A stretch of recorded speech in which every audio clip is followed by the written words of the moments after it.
Hey, good evening. My name is Captain Lutzig with the Hollister Fire Department, and I'd like to present tonight to the Council and Board of Supervisors that are here tonight the importance of implementing a cancer prevention and decontamination program.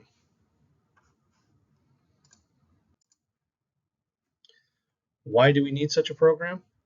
Well, as you know, firefighters are at significantly higher risk for cancer due to the exposures of the carcinogens, such as the perfluoral and polyfluoral alkyl substances or the polycyclic aromatic hydrocarbons that we're exposed to. This program aims to reduce the risk of occupational cancers through structured decontamination policy and long-term health monitoring and exposure reporting. As we talked about, firefighters are more prone to various cancers. Here are some of them: brain cancer, non-Hodgkin's lymphoma, melanoma, rectal cancer, prostate cancer, lung cancer, colon cancer, kidney cancer, and of course skin cancer.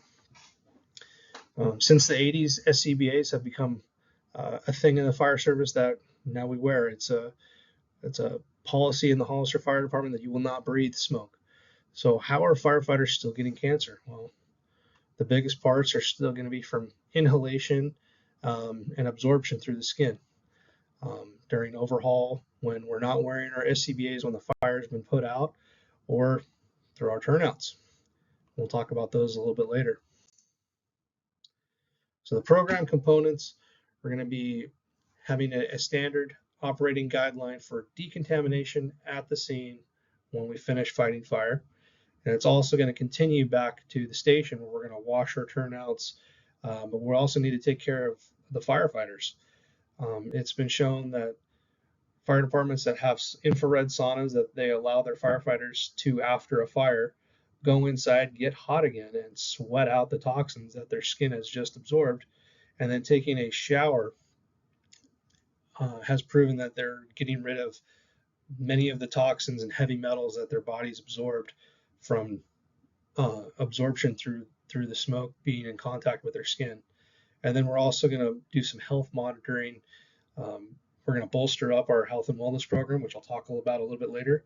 But we're also going to start mandatory exposure reporting for all fires, whether they're structure, vegetation, vehicle, you name it. But basically, the department needs to take on the point of view that every fire is an exposure, and we need to take care of our people. As I mentioned, we're going to bolster up our health and wellness program. So currently, it's optional for our members to participate in the health and wellness program. This policy would basically make it mandatory for all members to do annual physicals, and it will meet NFPA 1582, which is for firefighters.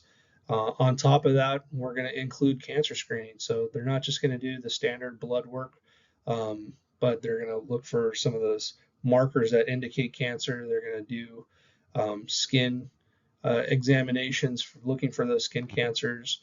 They're going to do spirometer tests, checking for lung capacity, chest x-rays, and potentially even body scans to look for any type of tumors that might be hiding throughout the body.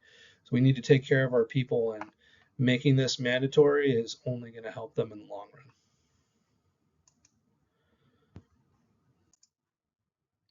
What is this going to cost?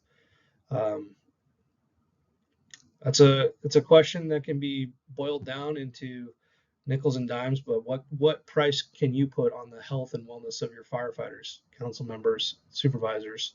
What are we worth to you? Would you rather see us have a long, healthy career doing our jobs, or would you rather see us on workman's comp or on disability or even early death after retirement? This is your choice. Ball is on your court. Obviously, the initial investment is going to be high, but many of these items are one-time cost items, such as saunas, such as extractors, such as new turnouts. As I mentioned earlier, the turnouts that we're currently wearing have those PAFs in them, and every time we put them on, we're getting exposed to more carcinogens.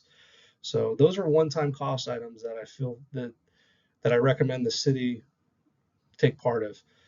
The health and wellness program is going to be an ongoing cost, reoccurring yearly, and as we continue to grow and hire more personnel, that cost is going to get bigger.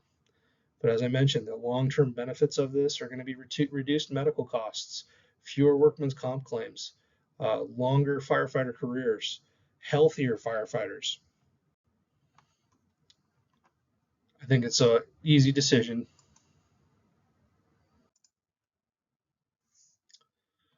How are we going to train our people? How are we going to get this through to them? So it starts with the top down. We need to have strong leadership that is going to adhere to policy and is going to continue to recommend and push policy.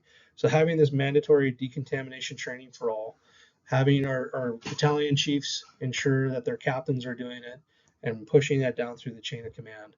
But training on the regular use and maintenance of the extractors and saunas, knowing how to clean them, knowing when they need to replace the cleaning solution, when they need to be serviced to extend their life to the best of our ability and make those tax dollars go as far as they can. But also, we're going to be partnering with the CSFA for our exposure reporting, but we're also going to be participating with our health and wellness program with a third party company that's going to keep medical records for all of our personnel. They're going to keep them private. They're going to have consultations with our firefighters and to basically help them eat better diets, lose weight if they need to, create a health and wellness program tailored to each individual to obviously fight and mitigate the cancer that we can get exposed to, but also to extend their life of their career. As I mentioned earlier, the policy enforcement needs to come from the top down. If our leaders in the department can push this and create that cultural shift, it'll work the best. Having change from the bottom is doesn't necessarily happen overnight, and frankly, the firefighters aren't going to do it if the engineers aren't going to do it. The engineers aren't going to do it if the captains aren't doing it. The captains aren't going to do it if the battalion chiefs aren't doing it. So this change in culture and adoption in policy needs to come from the top down, and we need to embrace it. Having a structured decontamination procedure and an SOP and then explaining the why will help it get through to the troops.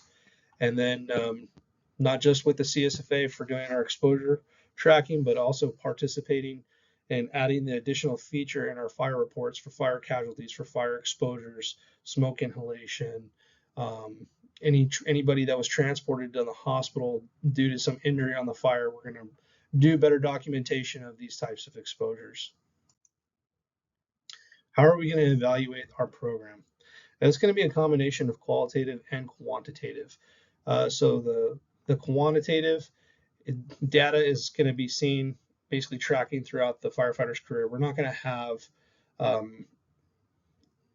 guess, other firefighters to base that off of because this is the beginning of the study. But what we're hoping to see based on the trends that we're going to have lower cancer rates, that we're going to have lower workman's comp rates than the average department next to us that doesn't have these types of programs. So that's going to be the quantitative. The qualitative is going to be getting feedback from the firefighters, seeing how they feel after going through the physicals, if they're adhering to the wellness program, if they're happier with the new turnouts that don't have the PAFs in them. Those are going to be qualitative. But exposure tracking, fires are going down, but keeping track and accountability of all the exposures that our firefighters are exposed to is going to help us correlate better too with the cancer and the incident of when it potentially occurred. Anticipated outcomes. Like I said, if this comes down from the top, we're going to have greater adherence to decontamination protocols. We're going to have decreased contamination because we're going to have new gear that the city is going to purchase for us that doesn't have the carcinogens built into them. We're going to be deconning at scene after fires. We're going to be deconning back at the station. And then with our health and wellness program, we're going to get that early detection for cancer screening. We're going to get the blood work. We're going to get the tailored program to increase our health and wellness to ensure career longevity and happy retirements. And this is going to change our culture in the department to safety first, and then let's take care of each other. Let's take care of ourselves so we can take care of the public, which is what we're sworn to do. What are the long-term impacts of this?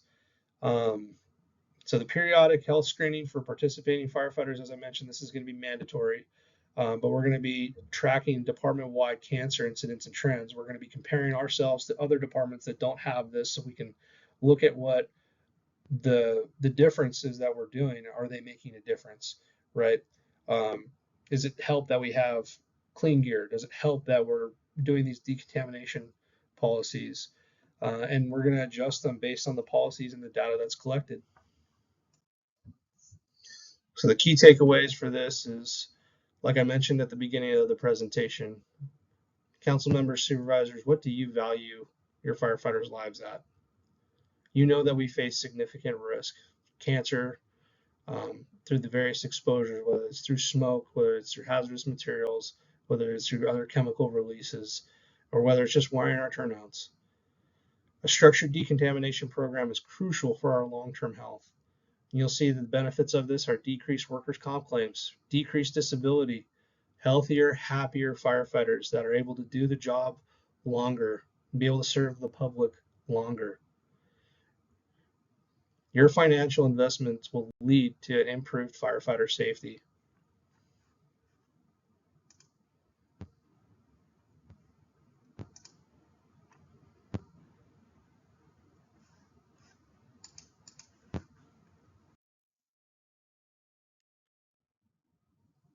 Prioritizing firefighter safety and career longevity should be at the forefront of a department's goals.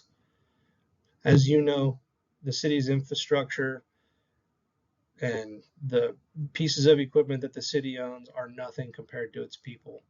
And your public servants, your firefighters, your police officers, they should be your highest priority in being able to have healthy, fit firefighters that are able to serve your community. Implementing this cancer reduction program and decontamination procedures do just that. The effectiveness will only be measured by the lives saved and the data collected. Continuous evaluation ensures that the program will be sustainable and an improvement for all. Once again, thank you for your time, and we hope to see your support. Thank you.